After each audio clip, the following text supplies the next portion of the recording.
Alright, hello everyone. In this video, I'm going to show you exactly how to do a successful body recomposition if you're in a skinny fat position right now. And the reason I'm making this video is because I've been there. I've been there so many fucking times where I've just felt like I'm too skinny to do a cut or to try and lose fat, but too fat to try and do a bulk. It's a really confusing position to be in. But the truth is that you're approaching all of it wrong. And the reason you're approaching all of it wrong is because you're following advice from people who aren't in that position, never have been, and don't actually understand your body. Being skinny fat basically means that you don't have much muscle mass, but you have maybe higher than average body fat, or it all collects on a specific part of your body where people wouldn't say that you're fat and you're definitely not obese or anything, but it's all in one specific area. For me, it was my lower belly and my lower back. So like love handles back when I was skinny fat like this. And this was because I bulked. Okay, I actually didn't used to be skinny fat. I used to look more like this.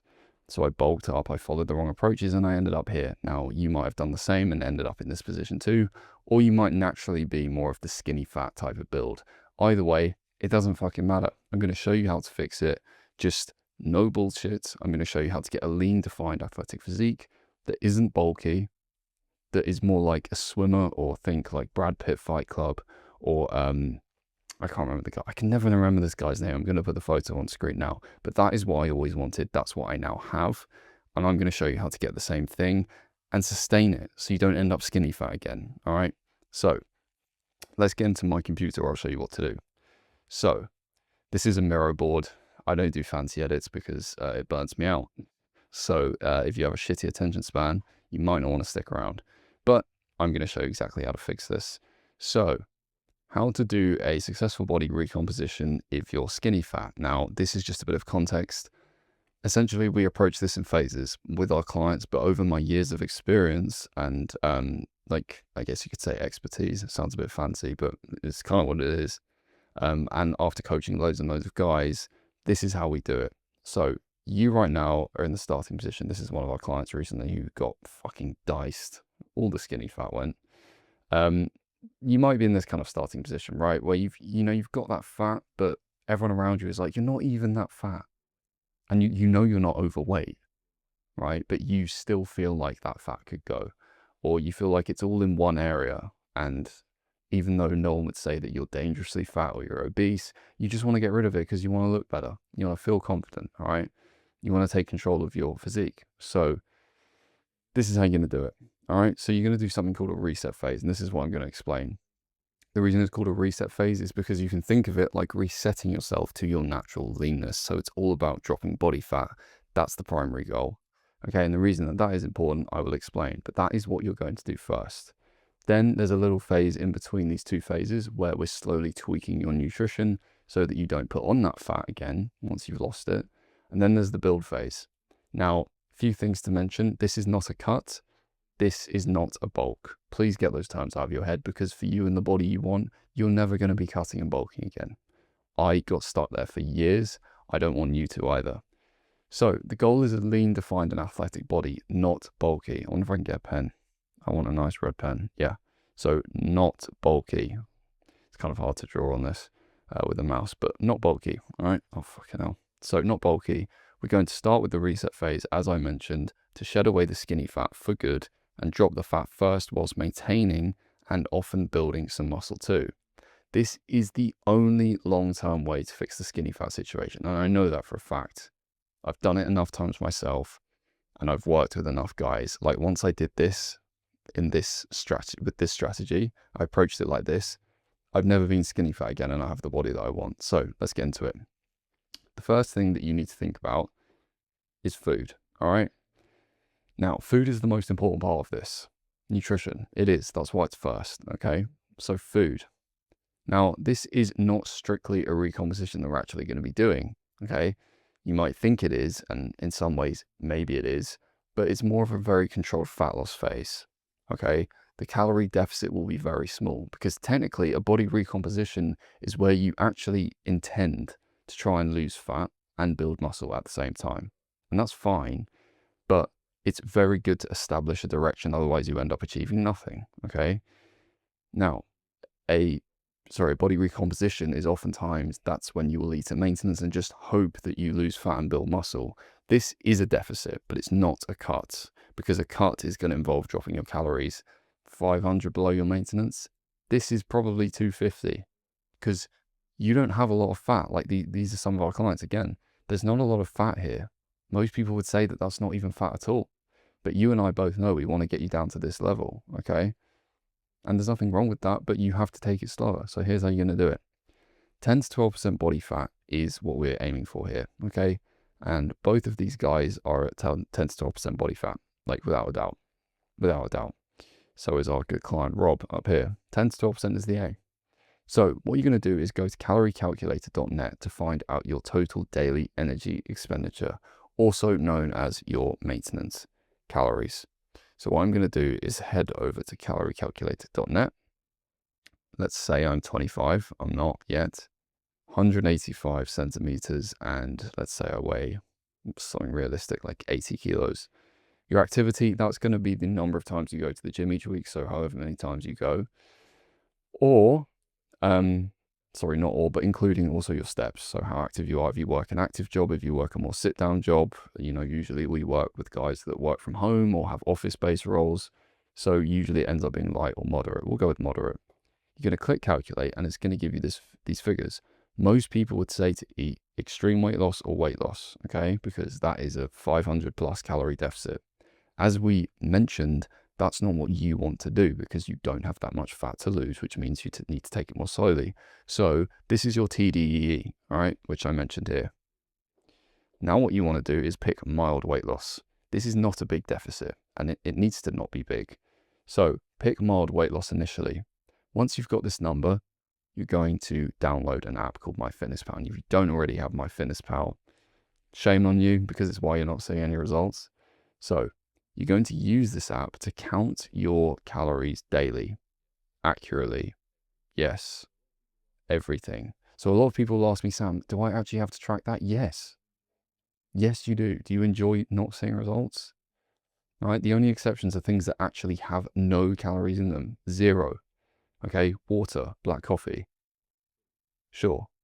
Salt, pepper. Sure. But if it's food, or if it's a liquid with calories, track it, because you're only fucking yourself over. All right. Next is protein. You're going to eat 1 gram per pound in body weight. Always. Even if you lose weight.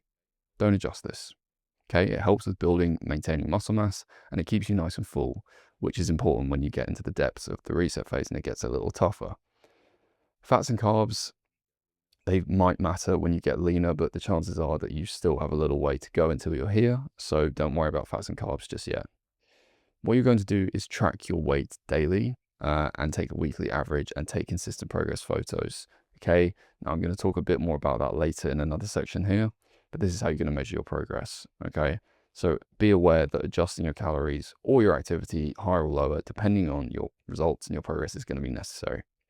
So that's how you're going to do it. When it comes to MyFitnessPal, you download the app, you're going to go into more at the bottom right. You're going to get past all the goal setting bullshit that it tries to walk you through. You're going to click calorie, carbs, protein, and fat goals in the goals section. And then you're just going to tweak them to hit this number. And in this example, I was 80 kilos. I actually don't know what that is in pounds. I should do. Let's say it's, I don't know, 175 pounds, I think. I would eat 175 grams of protein. Don't change it. That's all you need to do. So that's food. And what you do with your food here, that determines the phase that you're in. So we're in a reset phase right now. It's almost always down to nothing but the food. That was a really weird way of saying it. The phase that you're in here is all down to the food and the quantity of food that you're eating. So this is a reset phase just because we're doing this with our food. We're eating in a small deficit. So again, this is your maintenance. We're not eating down here, which would be a cut, because that's way too much and you're going to burn out and crash and not achieve the 10 to 12% body fat that you want, that lean athletic look. We're just eating slightly under it. That means it's a reset phase. So it's all in the food. Okay, so that's what you're going to do with food. Now, what are you going to do with the gym? Okay, I think I deleted the wrong thing. What is going on here? Technical problems are going on. All right, there we go. That wasn't as smooth as I wanted. All right, whatever. So gym, you can see there's a lot less information on the gym front. Do you want to know why? Because it doesn't fucking matter that much. Sorry, it just doesn't. You've probably been told by social media or YouTube or articles online that there's so much to the gym and that your split is so, it doesn't matter. It doesn't matter. And I'm passionate about this because it used to trip me up so often when I was in your position about 5, 6 years ago. I used to search for the best workouts, the best lifts, the best bicep routines. Like, it doesn't matter. Your body is not very complicated when it comes to this. So here's what you need to do. These are both me, by the way. I just realized it's kind of the same angle. Yeah. Anyway, 3 to 4 times per week is good. That's a good amount to go to the gym. Most people can manage that. You need to be going at least 3 though. But however many days you go to the gym a week, it doesn't matter. But just pick this right split for the amount of days that you can go, and make sure the days that you want to go is sustainable for you. Like, don't go 6 days a week if you know deep down that you're going to struggle to sustain that, because you're only making your life difficult and you're not going to achieve this goal if you do that. So you can go 3 days minimum. You can go 4, that's good. You can go 6, that's good as well. There's no benefit to any of them, right? Like versus each other, but just pick the one that you know you can be consistent with. That's it. It doesn't matter otherwise, all right? So you're going to pick a full body if you're going 3 days a week, because that's the split you need to follow if you only have 3 days, because you're hitting all of your muscle groups 3 times a week that way, right? If you have 4 days, I'd do an upper lower, so 2 upper days, and 2 lower days. So again, hitting all your muscles at least twice a week. If you have 6 days, push-pull legs. A lot of people like to do push-pull legs 3 times a week. It doesn't work well because you're only hitting your push muscles once a week, your pull muscles once a week, your legs once a week. It's not really frequent enough to get as much juice squeezed out of the lemon that is your results. So please pick the right split for the days you have available. Remember, more days doesn't mean better, but it does depend. It does matter that you pick the right split. Okay, so this is what I'd recommend. I will link down a workout program for, I believe it's 3 days below if you want to grab that. It will get you started. So stop overcomplicating it. You're going to make sure it's a compound lift focused program. So what I mean by that is it has bench presses, squats, lat pull downs, pull-ups, chin-ups, rows, big movements in there. Don't just do a load of bicep curls. These are isolation movements. They're not going to build your body, okay? You should have some of them in there, like this is me doing a rope hammer curl, right? But they're isolations. They come after the compounds. And if you look at the program that I've supplied, you will see that I have basically set it up like that. Next up is training to failure. You've probably heard a bit about this before. All this means is if you do 8 reps of 3 sets of bicep curls, you manage 8 reps with 10 kilos. Next week that you do that workout, you will try and achieve 9 reps for each set. Okay, when the week before you couldn't even do 9 reps, you could only get 8 maximum. If you do that, you've successfully progressively overloaded. Okay, but the thing is, these are linked. So you can only progressively overload if you train hard enough, which means training to failure. If you train to failure, it means you get to a point where you cannot do another rep, and that's where you need to be if you want to grow. Okay, and that is going to be the stimulus that then allows you to gain strength, because strength comes before size, the next week, and you will be able to do more reps or more weight. Okay, and that's how you progress week by week. So you have to do this in order to do this, and therefore you will grow in both strength and size. Cool. Next, you need to track your lifts to ensure that the above is happening. So by the above, I mean this. Okay, get a spreadsheet, whatever it is. Again, the program that I've linked, there's a spreadsheet on it, so you can use that to track your lifts. And do track your lifts, don't skimp, because if you're not progressing, we won't know why. So please, write down your reps, your sets, everything, notes. It's all important so that you know how you're progressing every week, all right? So that's that. How do I get an eraser? Yeah. So here's the thing. Rinse and repeat, stop overcomplicating it and stop overthinking it. It's not a big deal. Go to the gym, lift hard, lift more than you did last time. That's it. That's it. And stop changing the lifts unless you have a good reason to change the lifts. So you don't like the exercise, or it's causing you pain. And as long as you're sure your form is good, then swap it. Everyone's different. So that's the only reason you need to change something. If it doesn't work for you, or you can't do it anymore. All right. If it's working, it's working. You're gaining strength. You like it. Cool. Keep going. That's it. Now, cardio. No, you don't need to do cardio to lose fat. Common myth, right? All cardio does is it helps burn calories. But if you're already in a deficit, you don't need to do cardio, right? It's just a tool. It can help, right? So it's optional, but I would actually recommend it because we're trying to build an athletic body, not turn into bodybuilders. So it's a necessary component. It's great for you mentally and physically, so you should do it. But if you hate it, it's not a must. You probably will start doing it just because the further you get into this journey, the more weird you get and the more you enjoy just putting yourself through hell because it feels great after. So, like, I used to hate running and now I can't stop running, okay?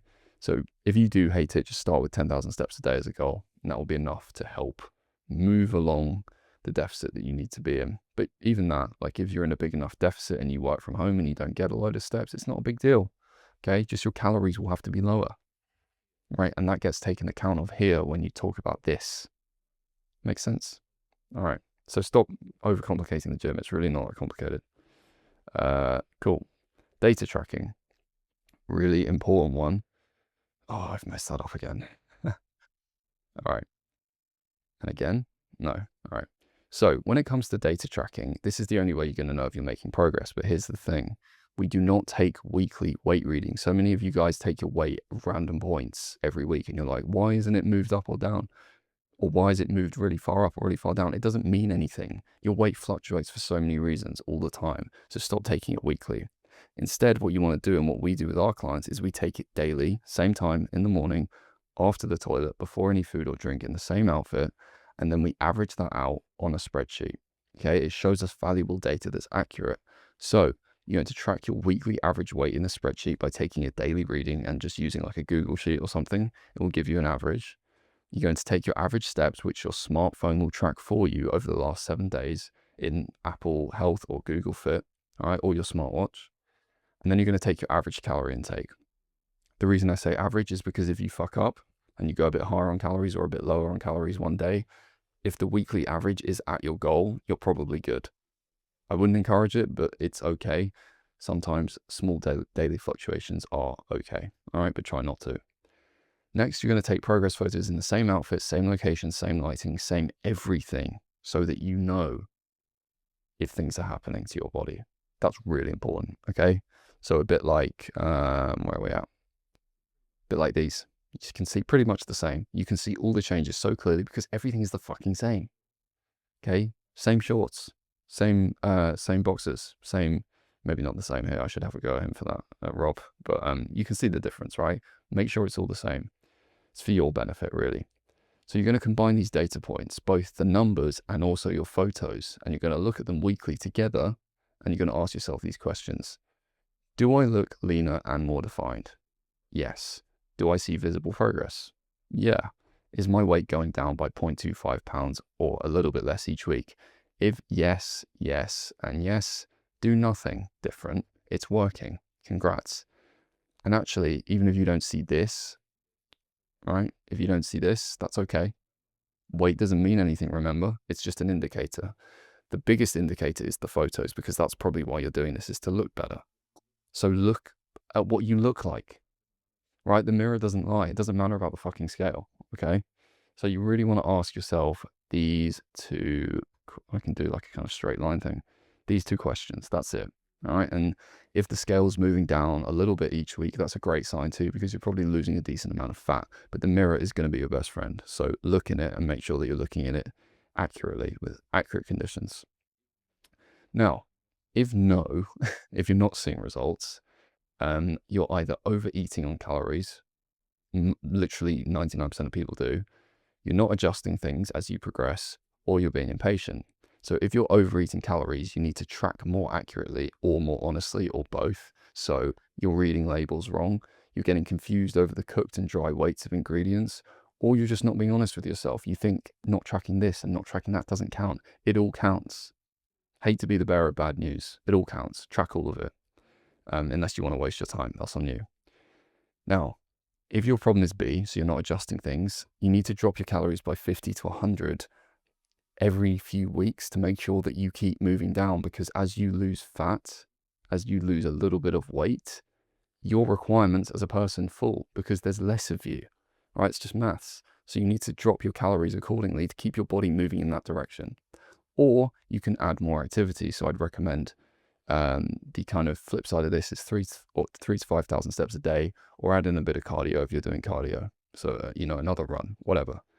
And that will keep things moving. And you can do this if things have stalled out and you don't look different after a couple of weeks. C, just be more patient. It's a long-term process. It's going to take time. If you're being impatient, you're never going to get here. If you have a problem with impatience, you probably need to fix that before you try this, because the reality is that this just won't work if you're impatient. All right. So big one is data tracking. Next is expectations. So what do I mean when I say expectations? I mean, how long can you expect this process to take? So the goal is to get down to 10 to 12% body fat initially. This is the first step to fixing the skinny fat situation. All right.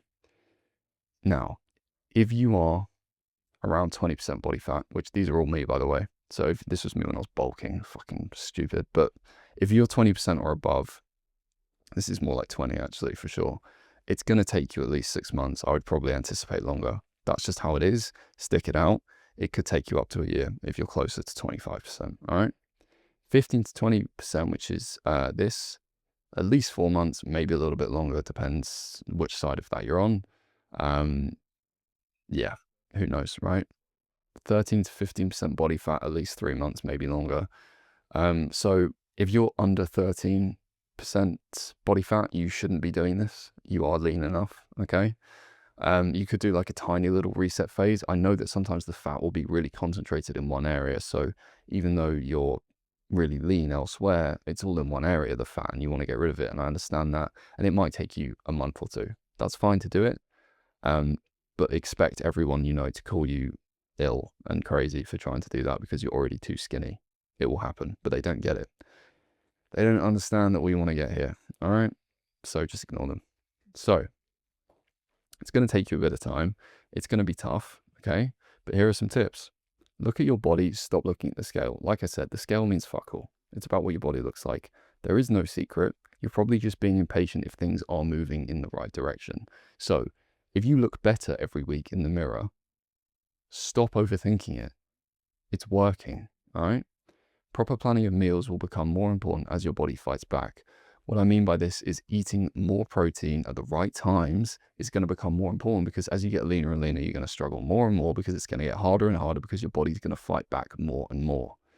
It's just a natural response. Your body doesn't particularly want to lose all of its fat. It doesn't feel good. It's alarming for your body. So you're going to get hungry. You're going to get cravings. So you need to eat more protein than you need to help suppress your appetite. Now, bonus, the shortcut. This is not an easy process, and I have been pretty honest about that throughout this video, because it isn't, all right? You're probably going to fail, and I don't mean that to put you off. I want you to try, but you probably will fail because it's difficult to stick this out and actually get to the point where you're lean enough to then go into the build phase, which is where you then do the opposite and you start building muscle without gaining back the fat, all right? And there's a taper phase. It's like an in-between phase to make sure that that doesn't happen, right? Getting to this point is tough, but it's the only way to fix the skinny fat situation. Reality is that so many guys get caught in bulking, cutting loops for eternity because they're always unhappy with the direction that their body goes in. They feel too skinny when they cut and they feel too fat when they bulk. So honestly, getting help is the only shortcut. There isn't a shortcut, but if there was, this is the only shortcut, because you're just not going to fuck it up. So these are just some of our clients that have been through this process with us. All right, we know what we're doing. So if you do just want to make sure that you do this right, not waste your time, not spin your wheels, okay, not see another year go by where you look exactly the same, if not worse, then you can click the link below and apply for our one-to-one coaching. You can get on a call with me or one of my team. We'll see if you're a good fit, and we can take it from there. Now, like I said, there's no secret here. I've told you how to do this, but the thing is that most people just don't do it. All right, either because you're lacking the discipline, you overthink, you're lacking in the knowledge, you see something online and it confuses you, and then you get caught in two minds about what's right to do. I've been there in all of those boats. If you want to shortcut this process and actually just feel confident in your body as soon as fucking possible, click the link in the description. I'm doing you a favor by telling you that, okay? Because this will continue being stuck in this bulking and cutting pendulum where you swing from a bulk to a cut and don't know what to do with your body unless you fix it and take serious action. So if you're committed and you want to make that change and you're actually serious about it and you want to end up like one of these guys, then you can click the link below and we'll make it happen. All right. But to be honest, if you feel like you can do it yourself, by all means, give it a go. Like I said, all the resources are in the description that I have to offer you for now. But like I said, if you want to actually just shortcut this and make sure that you don't fuck it up and fail, then you can click the link below. But with all that said, I hope you enjoyed the video. I'm pretty raw and authentic with these videos because I just can't be bothered to edit, but I'm more than willing to give value. And if you don't know, my name's Sam. I run a training company called Project Gain, and we focus on not just building an athletic body, but also helping you build the traits that someone with an athletic body has. The discipline, the resilience, the mental toughness, the fortitude, the self-belief. That's what we help you build so that you actually build the life you want, not just the body you want, and you become the guy that deserves it. So if that sounds interesting to you, like I said, you can click the link below, but otherwise, I'm going to make my dinner now. Subscribe if you want more. It's up to you, but yeah.